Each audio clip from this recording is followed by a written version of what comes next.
अस्सलाम वालेकुम student, welcome to my channel learn and solve. आज हम करेंगे मैथ की न्यू बुक की एक्सरसाइज 4.3। इनके हमने बाकी सारे अब तक के क्वेश्चन कर लिए हैं। अब बाकी के 4, 5, 6 3 क्वेश्चन आज हम करेंगे। इसमें 2 पॉलीमोनल्स दी हुई हैं, एचसीएफ दिया हुआ है, एलसीएम दिया हुआ है। इसके लिए हम ये फार्मूला देखते हैं। आपकी बुक में ये फार्मूला दिया हुआ है पेज नंबर 76 के ऊपर। LCM multiply HCF is equal first polynomial multiply second polynomial. First polynomial को हम शो करेंगे पी एक्स के साथ और सेकंड पॉलीमोनल को हम शो करेंगे क्यू एक्स के साथ। अगर हमें फर्स्ट दी हुई है तो हम उसकी जगह पी एक्स लिख देंगे, और अगर हमें सेकंड पॉलीमोनल दी हुई है तो उसकी जगह हम क्यू एक्स लिख देंगे। ठीक है, ये वाला फार्मूला आप ध्यान से देख लें। अब हम अपने क्वेश्चन की तरफ चलते हैं, इसको पढ़ते हैं। The HCF of 2 polynomial is y -7 and their LCM is y3 -10y square plus 11y plus 70 if one of the polynomial is y square -5y -14 find the other. अब हमारे पास इसमें क्या दिया हुआ है? हमारे पास इसमें एचसीएफ दिया हुआ है y -7, एलसीएम हमारे पास दिया हुआ है, एक पॉलीमोनल उसने कह दिया है कि हमारे पास ये है, सेकंड हमने फाइंड करनी है। हम इसमें फार्मूला पुट करते हैं और देखते हैं इसको हमने कैसे सोल्व किया है। फार्मूला यही वाला आपने अप्लाई करना है। एचसीएफ हमारे पास दिया हुआ है, एलसीएम दिया हुआ है और फर्स्ट पॉलीमोनल हमारे पास दी हुई थी। फार्मूला यही वाला मैंने पुट किया है जो आपकी बुक में दिया हुआ है। First polynomial multiply second polynomial multiply H multiply L. अब क्योंकि हमारे पास जो थी फर्स्ट पॉलीमोनल दी हुई थी वो मैं एच मल्टीप्लाई एल के नीचे ले गई हूँ, ये इसके साथ डिवाइड हो रही थी, और बाकी मैंने इसमें अब वैल्यू पुट कर दी है। एच की जगह एच की वैल्यू पुट कर दी है, एलसीएम की जगह एलसीएम की वैल्यू पुट कर दिया, और फर्स्ट पॉलीमोनल जो उसने हमें दी हुई थी उसकी जगह मैंने उसको पुट कर दिया है। अब ये देखिए ये डिवाइड हो रहा है आपस में। जैसे हम डिवाइड नहीं करते अपनी आम सिंपल रूटीन में, आप लोग डिवाइड करते हैं। जैसे 55 के नीचे मैंने 5 लिख दिया, 5 1 द 5, 5 11 द 55, कटिंग हो जाएगी। ठीक है, तो ऐसे ही इसको हमने इसके ऊपर डिवाइड करना है, लेकिन ये ऐसे तो कट नहीं सकता, वेरिएबल्स हैं इसके साथ। तो हम क्या करेंगे, इसको इस मेथड के थ्रू डिवाइड कर लेंगे, जो कि बहुत ईजी है, और मैं आपको बताती हूँ स्टेप बाय स्टेप कि हमने इसको कैसे किया। चैनल को लाइक शेयर और सब्सक्राइब कर दिया करें ताकि तमाम आने वाली वीडियो आपको टाइमली मिल जाए। अब इसमें हमने बड़ी रकम अंदर ले ली है। बड़ी रकम हमारे पास थी y3 वाली, वो अंदर आ गई, और बाहर वाली छोटी रकम हमने ले ली। अब आपके पास यहाँ पे y3 बाहर है y2, इट्स मीन कि आप सिंपल इसको y से मल्टीप्लाई करेंगे पूरी वैल्यू को, तो आपके पास यहाँ पे फर्स्ट वैल्यू आपकी सेम आनी चाहिए। बस बाकी आपने वैल्यूज़ को नहीं कंसिडर करना। फर्स्ट वैल्यू जैसे मैंने आपको लास्ट क्वेश्चन में भी कहा था सेम आनी चाहिए। y3 हमारे पास आना चाहिए, इसलिए मैंने इसको y से मल्टीप्लाई कर दिया। अब y को y2 से मल्टीप्लाई करेंगे y3 आ जाएगा, माइनस y को y से मल्टीप्लाई करेंगे -5 y स्क्वायर आ जाएगा, फिर माइनस का निशान आपका वैसे ही आ जाएगा, और y को 14 से मल्टीप्लाई करेंगे तो -14 y आ जाएगा। वैल्यूज़ के नीचे वैल्यूज़ पुट कर दें, इनके साइन चेंज कर दें। जिसके साथ प्लस का साइन है उसके साथ मैंने माइनस कर दिया है, और जहाँ माइनस है उसके नीचे मैंने प्लस कर दिया है।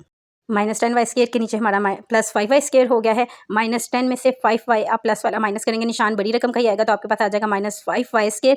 +11 में से +14 ऐड करेंगे तो आपके पास दोनों प्लस की वैल्यू है, प्लस करेंगे तो 25y आ जाएगा, और ऊपर से +70 आपका सेम वैसे ही नीचे उतर आएगा। अब देखिए हमारे पास फर्स्ट वैल्यू है -5y square. y square already हमारे पास मौजूद था, हमें y स्क्वायर के साथ अब -5 भी चाहिए। इट्स मीन कि अगर आप अपनी फर्स्ट वैल्यू को, इस पूरी वैल्यू को -5 से मल्टीप्लाई कर दें तो आपके पास ये सेम -5y स्क्वायर आ जाएगा। मैं इसको -5y के साथ मल्टीप्लाई कर रही हूँ। -5 को y स्क्वायर से मल्टीप्लाई करेंगे, आपके पास आ जाएगा -5y square, minus minus plus, आपका यहाँ पे प्लस का साइन आ जाएगा, 5 5 द 25, और y साथ नीचे उतर आएगा।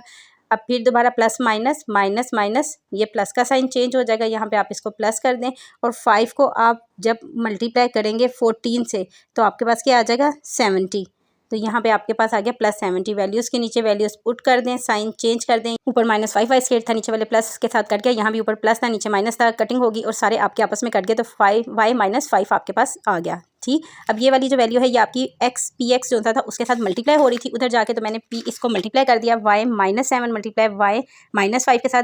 y को y से मल्टीप्लाई करेंगे आपके पास आ जाएगा y स्क्वायर, y को -5 से मल्टीप्लाई करेंगे आपके पास आएगा -5y, फिर -7 को y से मल्टीप्लाई करेंगे आपके पास आएगा -7y, -7 को -5 से मल्टीप्लाई करेंगे तो आपके पास आ जाएगा +35, -5y -7y आपस में प्लस हो रहे हैं, लेकिन निशान कौन सा आएगा माइनस का, -12y y स्क्वायर -12y +35 आपका इसका आंसर है। चैनल को लाइक शेयर और सब्सक्राइब कर दिया करें ताकि तमाम नोटिफिकेशन आपको टाइमली मिल जाए। अब हम इसके क्वेश्चन नंबर 5 की तरफ चलते हैं। क्वेश्चन नंबर 5 हमारे पास दिया हुआ है LCM HCF of 2 polynomial px and qx are 36 cube bracket में x + a, दूसरी ब्रैकेट में x cube - a cube and x square bracket में x - 1 respectively. If px is equal 4x square bracket में x square - a square find qx, हमने इसमें find करना है। अब इसमें भी हमें एलसीएम भी दिया हुआ है, एचसीएफ भी दिया हुआ है, दोनों चीज़ें, फर्स्ट वैल्यू भी दी हुई है, सेकंड वैल्यू हमने इसमें फाइंड करनी है। क्वेश्चन को सोल्व करते हैं। एसीएफ हमारे पास है एक्स स्क्वायर ब्रैकेट में x minus 1 bracket close. LCM हमारे पास दिया हुआ है 36 एक्स क्यूब, जो हमारे पास ये ऊपर दिया हुआ है यही मैंने नीचे लिख दिया हुआ है। पी एक्स उसने हमें खुद दी हुई थी फर्स्ट पॉलीमोनल, ये मैंने लिख दिया, और क्यू एक्स हमने इसमें फाइंड करना है। फार्मूला वही वाला लगेगा जो आपका लास्ट क्वेश्चन में लगा था, P X multiply Q X is equal A C F multiply LCM. अब इसमें भी क्योंकि एक पॉलीमोनल दी हुई है दूसरी पॉलीमोनल फाइंड करनी है, तो इसके नीचे आके क्या हो जाएगी, डिवाइड हो जाएगी। ए सी एफ हमें दिया हुआ है उसकी ये वाली पूरी वैल्यू मैंने पुट कर दी, एलसीएम दिया हुआ है उसकी पूरी वैल्यू पुट कर दी, और पी जो हमारे पास एक पॉलीमोनल दी हुई है उसकी वैल्यू मैंने यहाँ पे पुट कर दी। अब नीचे वाले देखिए पॉलीमोनल में x square minus A square दिया हुआ है। इसका हमने जैसे लास्ट क्वेश्चन में भी किया था, इसको हम ए स्क्वायर माइनस बी स्क्वायर के फार्मूले में सोल्व कर सकते हैं। तो मैंने इसका x square minus A square ले लिया है ताकि इसको एक दफ़ा ए स्क्वायर और एक दफ़ा बी स्क्वायर में लिख सकूं, और ये 4x स्क्वायर आपका वैसे ही आ जाएगा। इसको आगे मैंने इसी तरह पुट कर दिया है, ठीक है। नीचे वाला चेंज किया है, ऊपर वाली आपकी कोई चीज़ चेंज नहीं होगी, सिर्फ नीचे वाला हमने ए स्क्वायर बी स्क्वायर का फार्मूला खोला है। इसको ये एक दफ़ा प्लस में लिख दिया और एक दफ़ा मैंने यहाँ पे खोलकर माइनस में लिख दिया है। ऊपर वाली सारी रकम में आपकी वैसी की वैसी ही आ गई हैं, ठीक। अब आप देखें x प्लस ए नीचे आपके पास यहाँ मौजूद है, ऊपर भी आपके पास x प्लस ए है, ये कटिंग हो गई। यहाँ पे a x माइनस ए है और इधर भी आपके पास x माइनस है, इसकी भी कटिंग हो गई। यहाँ पे 4x के स्क्वायर था तो x स्क्वायर मैंने ऊपर वाले x स्क्वायर के साथ काट दिया, 4 को मैंने 36 के साथ काट दिया। 4 के टेबल में 36 आता है आपका 9 पे, 4 9 दा 36 और x क्यूब आपके पास ऊपर इसका उत्तर आया। अब यहाँ पे सिर्फ आपके पास x 9 x क्यूब और ब्रैकेट में x cube minus a cube बच गया है, यही आपका आंसर है, ठीक है। ये दोनों वैल्यूज आपकी आंसर आ जाएंगी, यानी कि सेकंड पॉलीमोनल आपके पास ये है। एक्सरसाइज 4.3 के लास्ट क्वेश्चन की तरफ अब चलते हैं। लास्ट क्वेश्चन हमें दिया हुआ है the HCF and LCM of two polynomial is bracket में x प्लस ए है एंड सेकंड पॉलीमोनल क्या है 12x square x plus A bracket close x square minus A square respectively. Find the product of the two polynomials की हमने find करनी है। जो पहले दो क्वेश्चन में फार्मूला यूज़ किया था वही करेंगे, लेकिन अभी इसमें हमें क्योंकि प्रोडक्ट फाइंड करनी है, एसीएफ दिया हुआ है एलसीएम दिया हुआ है, प्रोडक्ट का मतलब होता है आपस में इनको मल्टीप्लाई कर दें, एलसीएम मल्टीप्लाई एसीएफ। तो दोनों वैल्यूज़ को जो हमारे पास दी हुई हैं एसीएफ की और एलसीएम की, इनको हम क्या करेंगे, हम आपस में मल्टीप्लाई कर देंगे। इसमें भी आप सबसे लास्ट वाली देखें, आपके पास जो वैल्यू दी हुई है x square minus A square, पहले की तरह इसका फार्मूला खोल सकते हैं ए स्क्वायर बी स्क्वायर का। तो यहाँ पे मैंने इसका स्केयर ले लिया, एक्स के बाहर भी स्केयर ले लिया है, माइनस का निशान वैसे ही आ गया है, और ए के बाहर भी स्केयर ले लिया है, ठीक है। इसको दो दफ़ा हम लिख लेंगे, एक दफ़ा प्लस में और एक दफ़ा माइनस में, ये दो दफ़ा मैंने लिख लिया।